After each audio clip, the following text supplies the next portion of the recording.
کانګو ناروغي چې ده دا یو ویروسي ساري او انتقالي ناروغي ده چې د یو ډول کني په واسطه باندې د اهلي حیواناتو څخه انسانانو ته انتقالېږي او بیا له انسانانو څخه نور انسانانو ته انتقال لري. د کانګو ناروغي چون دا یو ویروسي ناروغي ده او په حیواناتو کې اوسېږي، اهلي حیواناتو کې چې هغه لکه غوا، پسه، وزه او داسې نور اهلي حیوانات چې موږ تاسو په کورونو کې ورسره کار لرو، نو دې لپاره چې هر وخت کې بیا خصوصا د اختر په وختو کې چې د دې حیواناتو سره تماس ډېرېږي، نو ښه دا ده چې اول له حیواناتو سره تماس څخه جلوګیري وکړي، تماس سره ونه نیسي، ځکه په دې حیواناتو کې کنې اوسېږي، دا کنې د انسانانو ته انتقالېږي او بالاخره د انسانانو د چیچلو باعث کېږي او انسانانو ته دا ویروسي ناروغي انتقالېږي. نو د دې لپاره چې د دې ویروس څخه محفوظ پاتې شي، د حیواناتو څخه له تماس څخه د جلوګیري وکړي او بل د ذبح په وخت کې د احتیاطي تدابیر په نظر کې ونیسي چې د کارت په واسطه باندې لاسونه خپل په وینه باندې ککړ شوي وي، هغه کارت باندې خپل لاس زخم نه کړي تر څو دا ویروس ور انتقال نه شي. کانګو ناروغي عمده یا لویې نښې او نښانې چې دي دا اوله لوړه درجه تبه لري ناروغان او د سر درد لري، د ټول بدن درد لري، د عضلاتو درد او همداسې ورسره د استفراقاتو زوبدوالی او که چېرته یې درملنه ونه شي له پزې خولې څخه او د جل لاندې وینه بهېدنه صورت نیسي. مثلا یو ناروغ ته تصادفي ډول باندې لوړه درجه تبه پیدا کېږي یا ځان درد ورته پیدا کېږي، دې لپاره چې دوی بې ځایه په دواخانو باندې وګرځېږي، خصوصا اوس مثلا د اختر ورځې دي، ښه پوهېږي چې دا ورځو کې ذبح کړې ده، قرباني کړې ده، حیواناتو سره تماس نیولی ده، نو که داسې کسانو ته که هغه مالداران وي یا غیر مالداران وي، قصابان وي یا غیر قصابان وي، یعنې د کور عام وګړي وي، که دوی ته دا تبه پیدا کېږي، لوړه درجه ځان دردي ورته پیدا کېږي، استفراقات ورته پیدا کېږي، نو دوی د ډېرو دواګانو له اخیستلو څخه د جلوګیري وکړي، دفعتاً لاړ شي یو نږدې روغتیایي مرکز ته او خپل وینه د ټیسټ کې وګوري شي، یعنې ځان باندې د شک وکړي چې زه کانګو په ناروغۍ باندې اخته نه اوسېږم او دا ټیسټ اجرا کړي، بالاخره تشخیص به شي او درملنه یې په اول کې شونې ده او ډېر په اسانۍ سره یې تداوي. موږ خو هر وخت دا سپارښتنې کوو چې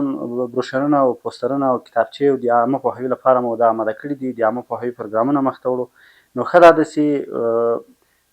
هر څوک چې له حیواناتو سره کار لري، بالخصوص قصابان او مالداران او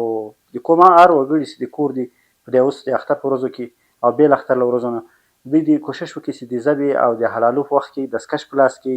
او موزې یا پیشبند ولري او هغه څوک چې حلاله کوي خصوصا یعنې قرباني اجرا کوي یا عینکې او د کارت سره د لاس زخم کولو څخه باید مخنیوی وکړي، ځکه دغه ویروس زیات انتقالي د زخم په واسطه انتقالېږي، یعنې کله چې یو کارت وینه ککړ شوی او خپل لاس په هغو باندې زخم کړي، نو مستقیما د دې ویروس د انتقال لپاره چانس برابرېږي. نو دا مو یو خواهش ده له هېوادوالو څخه چې دوی حیواناتو څخه کله چې استفاده کوي، یعنې حلالوي یا تماس سره نیسي، باید دستکش په لاس وي او کله چې ذبح کوي باید موزي، پیشبندي او دستکش په لاس او کارت سره ډېر احتیاط وکړي چې خپل لاس د کارت په واسطه باندې زخم نه کړي. هېوادوالو ته مو یو عمومي پیام دا ده چې د کانګو ناروغي جدي وګڼي او با بې ځایه ونه ګڼي، ځکه دا ناروغي په حیواناتو کې دا ویروس شتون لري او په حیواناتو کې کوم اعراض او علایم خاص نشته ده. موږ د ویترنري ډاکټرانو سره په دې باندې مشورې کړې دي چې دا هغوی وایي چې په حیواناتو کې د دې ناروغۍ کوم اعراض او علایم نشته. نو هر حیوان ته باید د شک په سترګه وګورو چې کله له هغو څخه استفاده کوو، که هغه مثلا حلالوي یا مثلا هغه دې ته اماده کوو چې د قرباني لپاره اماده شي، ښه دا ده چې د دې وخت کې د یو خوا حلاله او دا ذبح په یو محفوظ ځای کې چې هلته د ماشومانو د کور د عامو وګړو طرف ته آمدو او یا لاسرسی ورته نه وي، په یو محفوظ ځای کې ترسره شي او بیا چې کله هغه اجرا کوو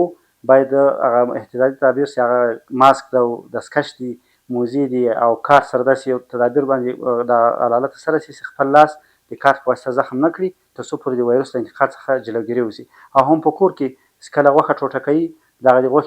غوښه کې باړوکې وي چې هغه لاسونه زخم کوي او د دې ویروس د انتقال باعث کېږي، لاس پرې زخم کېږي، کوشش دې وکړي خصوصا د کور ښځې چې کله پخلی کوي غوښه دې ته اماده کوي، دیګ ته یې اماده کوي، نو ښه دا ده چې هغه غوښه له اماده کېدو وروسته لاس په صابونه ومینځي او هم د غوښې ټوټو کېدا په وخت کې په کارت باندې یا د هډوکو په تیزو پارچو باندې خپل لاسونه زخم نه کړي.